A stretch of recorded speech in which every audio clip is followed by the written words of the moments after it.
জি, আমি মোহাম্মদ রফিকুল ইসলাম, তেজগাঁও কলেজে একজন প্রভাষক। আমি তোমাদের সামনে পাশকুড়ি অ্যান্টিবায়োটিকের পক্ষ থেকে নিয়ে আসছি মনোবিজ্ঞান দ্বিতীয় পত্র। কেন নিয়ে আসছি মনোবিজ্ঞান দ্বিতীয় পত্র? কারণ হচ্ছে এইখান থেকে বিষয়ভিত্তিক তোমাদের সামনের পরীক্ষায় প্রশ্ন থাকতেই পারে। চলো আমরা প্রথমে দেখে নেই এই যে মনোবিজ্ঞান দ্বিতীয় পত্রে আমরা যা পড়ব সেখানে কি কি থাকছে। প্রথমে তার থাকছে বুদ্ধি, ইন্টেলিজেন্স, দেন পার্সোনালিটি। এরপরে থাকছে মানসিক চাপ ও চাপের মোকাবেলা। এরপরে আমরা শেষ করব মূল্যবোধ এবং মনোবিজ্ঞান গবেষণার পদ্ধতি সমূহ দিয়ে। চলো আমরা সরাসরি চলে যাই আমাদের আলোচনায়। Let's go for it. বুদ্ধি বা ইন্টেলিজেন্স, এই ব্যাপারটা কি, রাইট? আমরা তো বলি কথায় কথায় ওর বুদ্ধি কম, ওর বুদ্ধি বেশি, ওর বুদ্ধি মাঝারি, এত বুদ্ধি বুদ্ধি বেশি। বুদ্ধি জিনিসটা কি? এই বুদ্ধির আলোচনা নিয়ে আমি পাশকুড়ি অ্যান্টিবায়োটিকের পক্ষ থেকে আমি মোহাম্মদ রফিকুল ইসলাম এই বুদ্ধির আলোচনাটি করব। প্রথমেই আসি, বুদ্ধি হচ্ছে পরিবেশের সাথে খাপ খাইয়ে নেওয়া বা অ্যাডাপশন। এই জায়গা থেকে অ্যাবস্ট্রাক্ট চিন্তা করতে পারার ক্ষমতা। বুদ্ধি বেসিক্যালি লক্ষ্য ভিত্তিক হয়। যেমন কেমন লক্ষ্য ভিত্তিক হয় একটু খেয়াল করলেই দেখা যাবে। সেটা হচ্ছে, আমরা ধরো এই সময়ে তোমার হাতে টাকা নাই, তুমি টাকা খুঁজতেছো, তখন যদি তোমাকে কেউ বুদ্ধি দেয় যে কাপড় খোঁচার, তাহলে কি লক্ষ্যটা মিললো? কাপড় খুঁজে লাভ কি? তোমার তো টাকা নেই, টাকা লাগবে তাই না, টাকা খুঁজো। এইটাকে আমরা বলছি লক্ষ্য ভিত্তিক হচ্ছে না। মানে বুদ্ধি হইতে হবে লক্ষ্য ভিত্তিক বা গোল ওরিয়েন্টেড। বুদ্ধি কেমন আছে এই জন্য আইকিউ বা ইন্টেলিজেন্ট কোয়েশ্চেন্ট নামে একটা হচ্ছে পরিমাপক আমরা প্রায় ব্যবহার করি, যেটা স্টার্ন হচ্ছে প্রবর্তন করেন।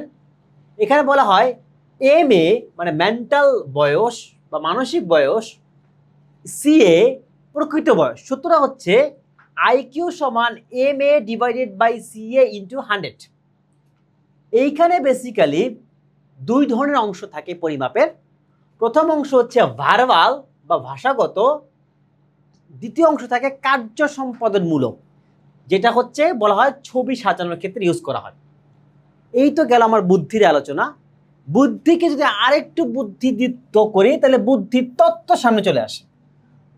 প্রথম অভিজ্ঞায় আলফ্রেড ভিনো ও সিমো 1905 সালে প্রথম কার্যকর বুদ্ধি অভিজ্ঞা তৈরি করেন। এরপর সামনে আসে স্পিয়ারম্যানের তত্ত্ব। তিনি বুদ্ধিকে জি ফ্যাক্টর এবং এস ফ্যাক্টর মানে জন্মগত এবং বিশেষ বা অর্জিত বুদ্ধিতে ভাগ করেন।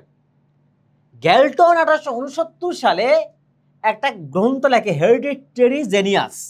এইখানে ফ্রান্সিস গ্যালটন বেসিক্যালি বুদ্ধি পরীক্ষার প্রথম তাত্ত্বিক ব্যাখ্যা দেয় বলে ধরা হয়, এবং জরুরি প্রয়োজনে এই বুদ্ধির ক্ষেত্রে দলগত পরীক্ষাও করা হয়। যেমন তার একটা এক্সাম্পল হয় আরবি আলফা। তা আমরা বুদ্ধির পরিমাপ এবং তত্ত্বায়ন দেখলাম। এখন আসি আইকিউর শ্রেণী বিভাগ কি। আইকিউ যদি 90 থেকে 100-র মধ্যে হয় তবে তিনি হচ্ছে সাধারণ, মানে আমজনতা, আমগো মতন। যদি 140-এর উপরে হয় তাহলে তাকে ধরা হচ্ছে প্রতিভাশালী। যদি কারো হয়, আইকিউ রেঞ্জ কিন্তু আবার আলাদা হতে পারে। যেমন কিছু কিছু ক্ষেত্রে 36 থেকে 50 হলে আমরা বলি হচ্ছে মধ্যম, আবার সর্বনিম্ন স্তরে হলে অনেক ক্ষেত্রে আমরা বলি সে হচ্ছে চরম প্রতিবন্ধকতার শিকার বা চরম প্রতিবন্ধী, বা অনেক ক্ষেত্রে তাদেরকে আমরা বুদ্ধি প্রতিবন্ধীও বলে থাকি। এবং 3 ডিসেম্বর বিশ্ব প্রতিবন্ধী দিবস হিসাবে পালন করি। আর আইকিউর মান যদি 100 হয় তাহলে কাম সারছে। কেন কাম সারছে? তার হচ্ছে মানসিক বয়স এবং প্রকৃত বয়স সমান। তাহলে আমরা এই বুদ্ধির আলোচনাটি করলাম, এবং এখানে মানসিক বয়স, প্রকৃতি বয়স, বুদ্ধির জিনিসটা কি এবং বুদ্ধির তত্ত্ব নিয়ে আলাপ করলাম। এখন দেখি আমাদের সামনের পরীক্ষায় যে এমসিকিউগুলো হতে পারে বুদ্ধি থেকে। চলো সেই বুদ্ধির বুদ্ধিদীপ্ত এমসিকিউগুলো দেখে ফেলি। সেই বুদ্ধির বুদ্ধিদীপ্ত এমসিকিউগুলো কি হতে পারে তা দেখার আগে ভোটটা মুছে ফেলি। বুদ্ধির বুদ্ধিদীপ্ত এমসিকিউ হচ্ছে বুদ্ধি কি জিনিস, কিসের ভিত্তিতে কাজ করে, এইটা একটা এমসিকিউ। বুদ্ধি হচ্ছে পরিবেশের সাথে খাপ খাইয়ে নেওয়া এবং বিমূর্ত চিন্তা করতে সহযোগিতা করা, লক্ষ্যভিত্তিক কাজ করতে সহযোগিতা করে, এটা হচ্ছে সেকেন্ড। আইকিউর সূত্র স্ট্যান্ড যেটা সূত্রটা দেয়, সূত্রটা কি সেটা একটা হচ্ছে এমসিকিউ হতে পারে, আবার অনেক ক্ষেত্রে মান বের করাটাও একটা এমসিকিউ হতে পারে। এরপরে হচ্ছে বুদ্ধির পরীক্ষায় কি কি থাকে, এটা একটা এমসিকিউ। এবং বুদ্ধির তত্ত্বায়নের ক্ষেত্রে প্রথম অভিক্ষা কে করছে কি করছে, স্পিরম্যানের তত্ত্ব কে করছে কি করছে, দুই চারটা এমসিকিউ। গ্যালটনের কি অবদান, কবে অবদান, কোন বইয়ে অবদান, এখানে আরো তিনটা। মানে গ্যালটনের অবদান কি, বুদ্ধি পরীক্ষার বৈজ্ঞানিক ভিত্তি এবং তত্ত্বায়ন করা। কোন বই, বইয়ের নাম হেরিডিটারি জিনিয়াস, কত সালে, 1869 সালে। আর্মি আলফা কিসের জন্য ব্যবহার করা হয়, দলগত বুদ্ধি পরীক্ষা বা দলগত পরীক্ষার জন্য আমরা ব্যবহার করে থাকি। তাহলে পর রইল হচ্ছে থার্ড অংশ থেকে প্রশ্ন আসতে পারে, আইকিউর শ্রেণীবিন্যাসে কোনটা সাধারণ কোনটা প্রতিভাশালী, মানে দুইটা এমসিকিউ দেখলাম, সাধারণ কোনটা প্রতিভাশালী।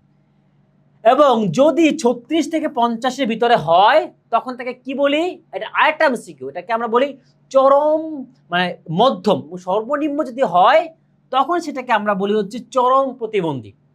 একটা কোশ্চেন যেটাকে সাধারণ জ্ঞান মনে হবে, কিন্তু বেসিক্যালি এই মনোবিজ্ঞানের অংশ, সেটা হচ্ছে গুরুত্বপূর্ণ দিবস, বিশ্ব প্রতিবন্ধী দিবস কবে পালিত হয়, 3রা ডিসেম্বর। এরপরে হচ্ছে আইকিউর মান যদি 100 হয় তাহলে বেচারা কি হয়েছে, তার হচ্ছে মানসিক বয়স, হচ্ছে MA, এবং তার প্রকৃত বয়স বা বায়োলজিক্যাল এইজ হচ্ছে সমান। এইটা হচ্ছে একটা এমসিকিউ। তো এর মাধ্যমে আমরা বুদ্ধির আলোচনাটি করলাম বুদ্ধিদীপ্ত উপায়ে, এবং বুদ্ধি থেকে বুদ্ধিদীপ্ত যে প্রশ্নগুলো বুদ্ধির পরীক্ষায় সামনে আসতে পারে সেই এমসিকিউগুলো আমরা পরীক্ষার জন্য দেখলাম। এখন তাহলে রইল হারাদনের ওই ছেলে, কোন ছেলে, super MCQ. Let's go for it. এইখানে আমাদের আজকে সুপার এমসিকিউ হচ্ছে, একজন কিশোরের বয়স হচ্ছে 12 বছর এবং তার মানসিক বয়স হচ্ছে 15 বছর, তাইলে তার বুদ্ধাঙ্ক বা ইন্টেলিজেন্ট কোয়েশ্চেন্ট বা আইকিউ কত। দেখো স্যার, আমার সূত্র কি ছিল, পিছনে যাই। প্রথমে ছিল হচ্ছে, উপরে ছিল মানসিক বয়স, তার মানসিক বয়স কত, 15। তার অ্যাকচুয়াল বয়স বা প্রকৃত বয়স কত, প্রকৃত বয়স হচ্ছে 12। 15 এবং 12 যখন আমরা ভাগ করলাম পাইলাম 1.25, এখানে 100, তার মানে 1.25 ইন্টু 100 হচ্ছে 125। তার মানে এই বেচারা বয়স এসে বেশি বুদ্ধিমান, তাই না, 100-এর উপরে। তার বুদ্ধাঙ্ক কত, বুদ্ধাঙ্ক হচ্ছে ঘ বা 125। তার মানে এর মাধ্যমে আমরা পাশ করে অ্যান্টিবায়োটিক অংশ হিসেবে বুদ্ধির আলোচনাটি করলাম। বুদ্ধি দিক থেকে যে বুদ্ধিদীপ্ত উপায়, যে বুদ্ধিদীপ্ত এমসিকিউগুলো আমাদের পরীক্ষায় আসতে পারে সেটিও দেখলাম, এবং একটা সুপার এমসিকিউ দেখলাম। এবং আমরা আশা করতে পারি বুদ্ধি থেকে যদি কোনো প্রশ্ন আসে, এই প্রশ্নগুলোর ভিতর থেকে প্রশ্ন আসবে। আরও বিস্তারিত যদি তোমরা দেখতে চাও, এই কোর্সের সাথে তোমাদেরকে দেওয়া হয়েছে একটি অ্যান্টিবায়োটিক শিট, এবং সেই অ্যান্টিবায়োটিকে তুমি আরও বিস্তারিত অনেক তথ্য পাবে পরীক্ষায় আরও ভালোভাবে প্রস্তুতি নেওয়ার জন্য।